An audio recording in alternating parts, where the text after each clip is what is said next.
Today's topic is a bit of a weird one. 8-bit Bayonetta releases on Steam, aka PC. It's the first Bayonetta game to release on PC. That's actually what it says on the store page, which is a little bit strange. Michael here with another topic video. So let's go ahead and start off the game. So what is 8-bit Bayonetta? It literally just starts off right about the bat. It kind of lacks some animation and stuff like that, but this actually released around April Fools. So a lot of people were like, oh, this looks like a joke. And then they unlocked all the achievements, and there's actually quite a bit of kind of secrecy behind this game and a bit of speculation. It's basically a pseudo debut trailer sort of thing, and obviously we'll talk about that in a minute, but the game is pretty simple. It's a little score attack game, as you can see. Now what you see here is basically the game. So you have Bayonetta, she can double jump, and you shoot her gun, and you kill enemies. And that's the extent of it. And basically they get faster and faster, and there's more and more of them, and it literally gets impossible after a certain point.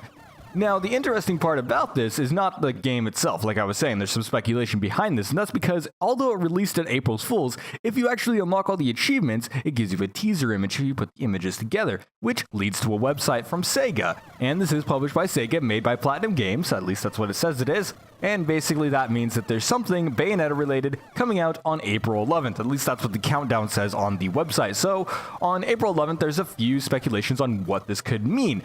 Now, a lot of people, obviously, there's like three major theories. Obviously, there's a theory that it's just a joke and they're going to completely troll us, which I'm not going to buy into that because obviously they wouldn't put the effort into doing this. You know, yes, this 8-bit Bayonetta thing is obviously a joke. I think that was kind of like the whole, it's the first Bayonetta game on PC, lol, lol, lol. You know, that was the April Fool's joke, but it's leading to an actual debut trailer or something like that. It's actually leading to an announcement. It's like an announcement for an announcement, which this isn't the first time we've seen that, but, you know, regardless, no matter your thoughts on that, it's kind of cool.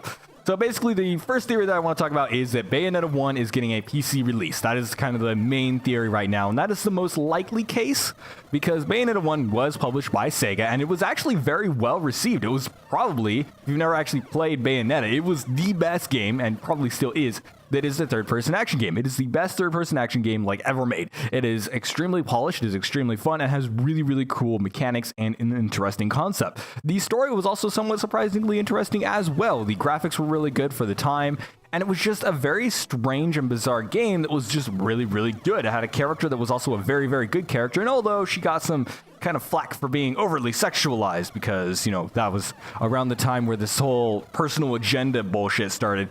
Basically, you know, the people who were able to look past that and actually saw her as like a strong, independent woman and all that type of stuff, you know, she was just an absolutely fantastic character that knew who she was, and it was really, really cool.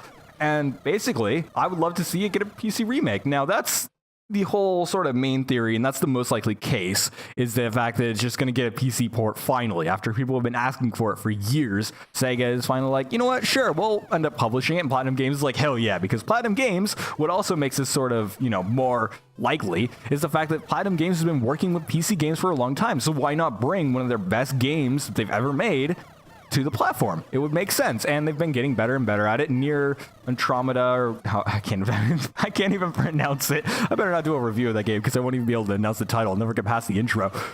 But regardless, Nier came out, the newest one, and it was actually not a fantastic port, but it was miles ahead of everything else that they've done. I remember Metal Gear Revengeance, which was quite a while back, was also fairly decent as well. It was like, you know, they're getting better at it, and so seeing them bring their games to the PC platform is not an unlikely case. And so I'm actually very excited for that. Now, the other theory is they're going to be also porting over their other games. Now, this one's a little bit far-fetched because the simple fact that I don't think that having a Bayonetta-only trailer would have made sense for that, but Bayonetta is a big sort of character inside of their franchises because it is one that was so beloved, and it's been in multiple games. It's even in Super Smash Bros. Now, which is kind of interesting. And there's been some trademark talkings between Nintendo and sort of, you know, Platinum Games to get Bayonetta into Super Smash Bros. So it makes it seem like one of those situations where Nintendo may not own the complete rights. Now, these other games that people want them to port over, some of them are unlikely, but I would love to see, you know, obviously Bayonetta and Bayonetta 2. I'll talk about Bayonetta 2 in a minute because that was published by Nintendo, but we still could end up seeing it, and I'll talk about that in a minute. But there was also the fact of Vanquish, Anarchy Reigns, you know, all those other console exclusives that they ended up releasing that were actually fairly well received within the niche communities that they fit with. However, they weren't necessarily high sellers. Now, if you don't know the history behind Bayonetta, Bayonetta 1 was actually published by Sega, and I believe Anarchy Reigns was also published by Sega, but I don't think it got too many releases because they just didn't sell well. And so when they went to actually make Bayonetta 2, they weren't able to get Sega to republish it because it was during one of their restructure periods, and like, oh yeah, we're restructuring for all this other type of stuff, and they just closed like a US office and everything like that, and they were having, very struggling things. And so they weren't really taking risks at that time. But Platinum Games really wanted Bayonetta 2 to exist, and so they were roaming around for a very long time. I believe it was like 2 years of them trying to find a publisher for the game.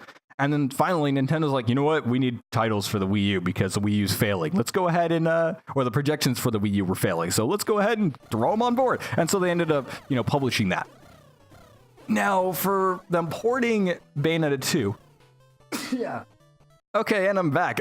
Sorry about that. I just had like a huge sneezing fit, and I have no idea what just caused that. But regardless, I'm back now. It's like someone pepper sprayed me in the face, and my eyes were burning. I'm just sneezing constantly. That was terrifying.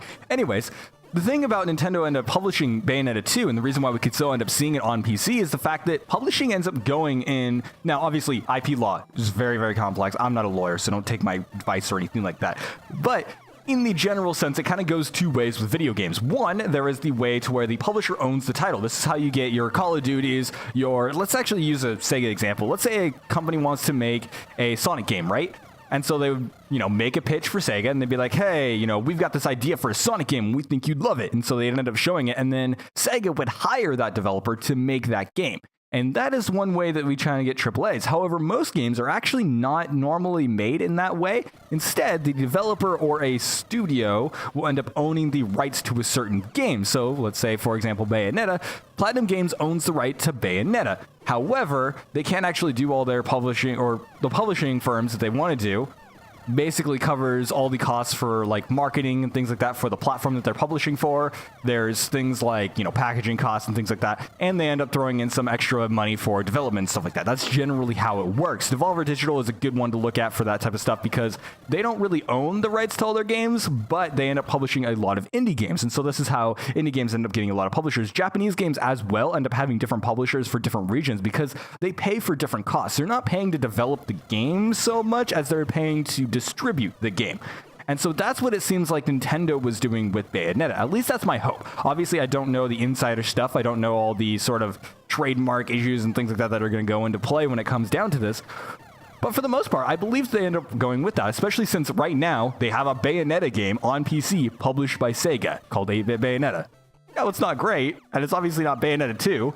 But regardless, I don't know the whole infrastructure that they went down to with their contract. And so basically, I could be completely speaking out of bounds, and they could, actually Nintendo could have a hold on it, but they don't own Bayonetta. So it's not like they're going to be like, no, never, because Sega is publishing one right now. So it's obviously Platinum Games still owns the rights to it. Either that or it's a split contract somehow, but also Nintendo also released Bayonetta 1 on the Wii U with Bayonetta 2. And so that also means that Sega doesn't own the rights to Bayonetta, and it's not a split contract. And so, yeah, so long story short, Platinum Games owns Bayonetta, so they can do whatever they want with it. So that would actually be really cool, and I really hope we get Bayonetta 1 and 2. Obviously, Bayonetta 2 was not as well received as Bayonetta 1 because apparently it didn't do so much to try and stretch away from the original. Obviously, I want to play it, but if we don't end up getting Bayonetta 2, I'm fine with that. I'm fine with just getting the first one. Or, theory number 3 is the fact that it might actually be a debut trailer for an absolutely new game, like a new Bayonetta game. I want Bayonetta 1 on PC because it's just fantastic, and I don't have any guarantees for how good the new one will be. Although it's Platinum Games, they always make good games. I mean, even their bad games are like still decent games. It's quite fantastic. They're one of my favorite developers, by the way. But yeah, so like there could be an announcement for a whole new Bayonetta game that will end up releasing on PC, or remastered versions of 1 and 2, and then some new game as well. Like I really want Bayonetta 1 on PC because it's literally one of the 3 reasons I have my Xbox around still. My Xbox 360. By the way, if you want to play Bayonetta on console, buy it on 360, not PS3, because the PS3 version has a slew of issues that cannot be fixed. It's just ridiculous because it runs a different architecture and stuff like that. And it was built for the Xbox, yada yada. It has a bunch of issues with it. You can look at that up later. But regardless, I want that around because it's one of the 3 reasons I have it. My Xbox 360 is I have it for Bayonetta, Viva Pinata, and Tales of Vesperia. 3 games that I don't even care about. sometimes Burnout and Guitar Hero if I want like a multiplayer game, because those aren't on PC really either. I know there's Burnout Paradise, but man, I tried it, and for one, it didn't run on my PC, and I wasn't really having fun with it for like the hour I was able to play, so I ended up refunding it because it was just a broken mess on my PC. So I was like, you know what, I'm not going to deal with this. I'll play some other racing game. But yeah, Burnout Revengeance was a good one, I think. Is that Revengeance or is it Revenge? I don't remember. It was like a remake of 3, and it was just, it's a fun game. Anyways, I'm going to stop rambling. So yeah, it could be an announcement for an all-new game and stuff like that. Obviously, we will know when the timer counts down on April 11th. Unless, of course, it's going to be another announcement for another announcement, which, you know what, knowing how Platinum Games sort of worked to promote Nier, I wouldn't doubt it. But still, I really am excited to see more Bayonetta, because I'm really bummed that I don't have a Wii U to play Bayonetta 2, and maybe someday I will play it, and maybe it'll come to PC, and then I'll finally be able to play it. But Bayonetta 1 was a fantastic game, and I strongly recommend it for anybody that likes action games. Like, it's fantastic, and it's also a good game to look at for, like, design aspects as well. Like, yes, it is a little bit outdated nowadays, because it's, like, 7 or 8 years old, but it's still just fantastic game. I still love going back to it today. It's just so great. Anyways, thank you guys so much for watching. Make sure to like, comment, and subscribe for more content like this one. You can also end up checking out my other types of series. I do impressions reviews. The most recent one I did was for a Sega game. Actually, a fairly old Sega game as well. If you're interested for that area of video games, I did a review for Sonic Generations. Also, other action games. Senran Kagura, Estival Versus. I did a review of that one. That was the one before Sonic, I believe. I'm kind of on a break right now from YouTube, so I'm doing this without actually looking at all my pages and stuff like that, so I don't actually know exactly what I released before the break. But yeah, once this video comes out. Oh, also, I should probably mention this video is going to be releasing a little bit late, so there could be new news or something like that. Make sure to leave that in the comments as well. What are your guys' speculations? Do you think the Anarchy Reigns is going to come to PC as well? Do you think this is a whole spew of like, hey, you know, Platinum Games is coming to PC, which would be freaking awesome, because I love seeing their new games on there. I haven't played the new Nier game yet. I'm a little bit short on cash, but hopefully I'll be able to pick it up soon, because I'm really excited. And I heard it's fairly decent. It has some annoying issues and stuff like that, but regardless, I'm looking forward to it, so hopefully I can play that. Anyways, thank you guys so much for watching, like I said, and I will see you guys in the next video. I'm gonna stop playing this thing, because even though I hate it, it's not very good. It's made in Unity, so the graphics look super blurry. There's a web version that actually works better than this. God, I hate that they used Unity for this, though. It's obviously just a mock-up. It's obviously a joke. Whatever. Anyways, I said I was going to stop rambling. Bye!